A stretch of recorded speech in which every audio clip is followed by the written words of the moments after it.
Greetings, ladies and gentlemen. Fringlish here with Forgotten Games with your Commander of the Week. This week, we'll be looking at Gorell, one of the sharpest spears in the player's arsenal.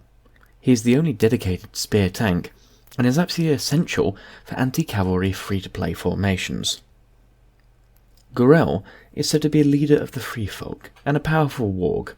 From a young age he has the ability to control the ravens.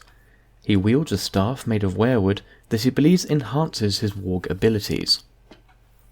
The Free Folk themselves are descended from the First Men.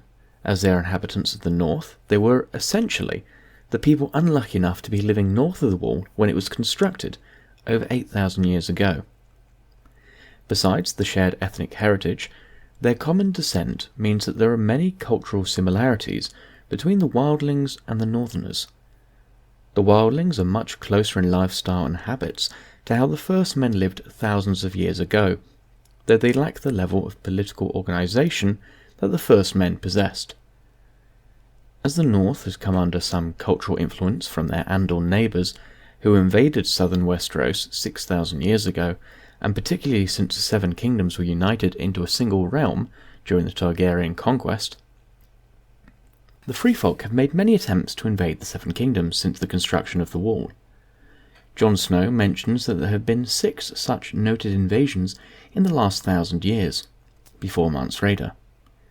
Usually, such attacks are led by a king beyond the Wall, who is elected to lead a force of ununited tribes and clans.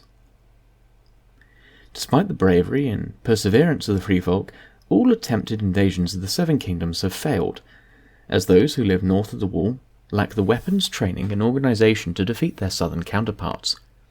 However, Wildling still launch frequent raids against the northmost regions. Over the ages, the people of the Seven Kingdoms, to the south, had largely forgotten why the Wall was constructed in the first place, and came to believe that it existed to protect the realm from the Wildlings themselves, whom they regard as primitive savages and barbarians.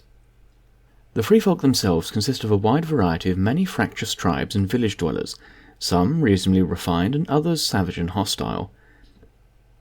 Different factions had very different cultures and practices, and may even speak different languages.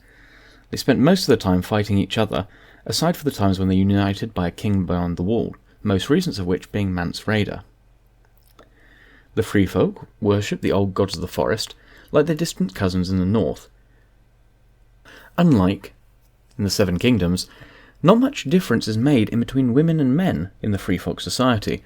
Women can often become spearwives and lead tribes themselves. In that respect, they were more socially advanced than any other area save Dawn.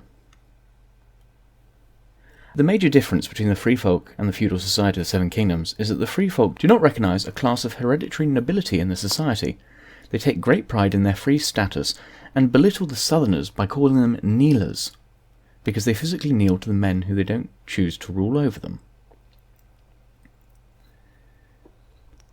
It's said that Gorell is the leader of a Free Folk. With that, we can imagine that he's a leader of a different clan. Numerous clans came from the Free Folk, from the Haunted Forest to the Frostbound Mountains. Most famous of those in the show being the White Tree clan, Craster's Keep, the Thenn, who were the only wildlings to know how to forge bronze, the communities of Frozen Shore, the Hornfoots, the Ice River clan, and the Cave People. Gorell is also said to be a warg.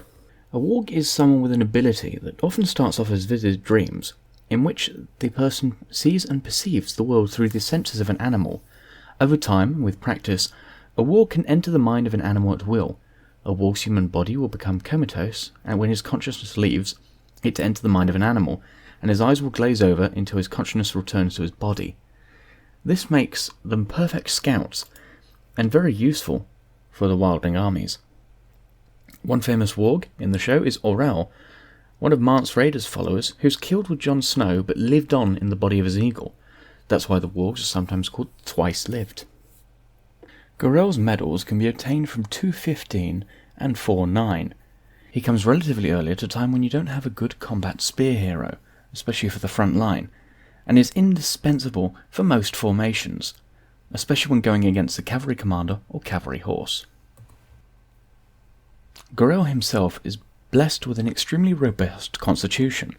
At max level, he approaches 50,000 health, over 8,000 defense, and just over 4,000 attack. While not very high on the attack front, it's definitely nothing to scoff at.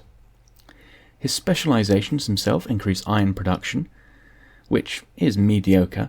However, or more importantly, he also improves your spearman attack and spearman defense by 30% each, respectively.